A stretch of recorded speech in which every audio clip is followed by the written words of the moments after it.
So I'm actually a pretty huge fan of Fanttik, and I have a lot of their products. And so to include another addition to all the tools that I have, we got this smart cordless screwdriver, which is the S1 Apex, for more like most medium duty tasks around the house or wherever you're going to use this. But yeah, here's the box it comes in. Very nicely presented as always. It does have this kind of like a tilting action. It's not 90 degrees, but it does, you know, somewhat go there. As you can see here, they recommend this for like more DIY stuff around the house. Here's all the bits that it comes with. Not too many, but enough, you know, to get you going. And in the back here, kind of have what's inside the box and what's included. So let's go ahead and take a closer look.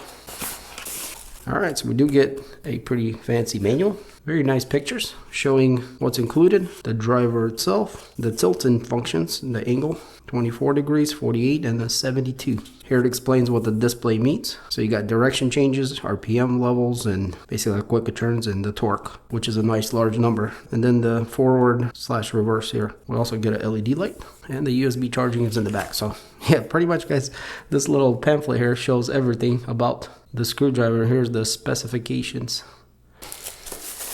So very nice presentation here. It comes in this case labeled S1 Apex.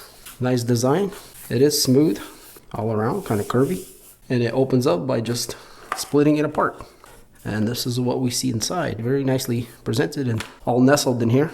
We have some more pictures up here, and this is the torque guide for different things that you're going to do. So for like small electronics, you're going to have a 0.5 Newton meters, and then for like furniture it's like 3. And then more heavy stuff, you know, 4, 5, 6, 7, whatever you need. So it goes all the way from 0.5 to 7 Newton meters. So here we can see the driver and then all of the bits that are included. So there's quite a few of them. So 5 in each, that's 20 total.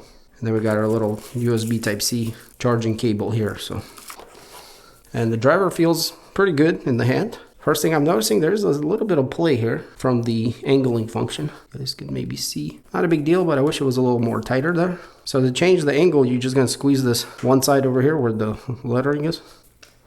And then this can move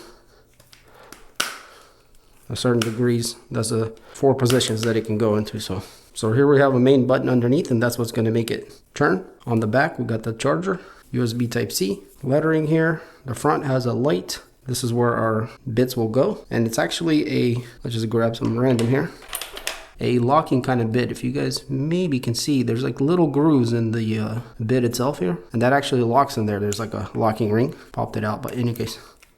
So it just locks it in just like that. So to unlock it, you just pull it up and it unlocks it. So as you put it in, it locks. And it's not coming out anywhere. So it's holding itself in there, which is really nice. So if we push this button here underneath, it's gonna light up. And we're going to see the display there. Very nice display. There's a protector here, so I'm just going to leave it on. Keep it from getting scratched. But yeah, when I push this, you can see that we're screwing in. We're turning clockwise. And there's our light, by the way. Which, interestingly enough, doesn't glow all the way around. I don't know if mine's just not glowing or what. But anyways, there's a light there. So on the screen here, we can kind of see different information, like we have load there. So if we click this button here, it's going to go to high and low. And then we can adjust torque settings from here. And you guys can see, I'm just spinning this thing on the top here. There are some indicators here with the dot. So this is all the way down. It's 0.5. And then if we go the other way, it'll go to 7. So the low stands for the speed. So if I turn this, you can see it's spinning kind of slow, but if I click it and put on high, it spins fast. So your torque is changed here, and then how fast the bit turns changes here. And then this button here is the direction. So if I click it, it goes now to unscrew. If you click it, it goes to screw. So that's the only thing that's confusing, as it looks like this button, you know, is forward reverse here, but it's not, it's just a button. Forward reverse is here. So it does get a little bit tricky when you're trying to change it, or you think you want to go reverse, but you have to click reverse to go to reverse. So yeah, it's a little bit unintuitive in that area. Again, there's a little bit of play. Other than that, very premium feeling and very nice. Easy to put the bits in and they don't fall out. They magnetize back in their cradle. Everything feels really nice. So yeah, very premium, and when you're done, you just put it away, and this is how it stores. So again, a great product from Fanttik. If you want something a little more serious, then there's smaller versions of the drivers. Check out the S1 here. So yeah, I'll leave some links in the description. Check it out. Thanks for watching. Catch you on the next one.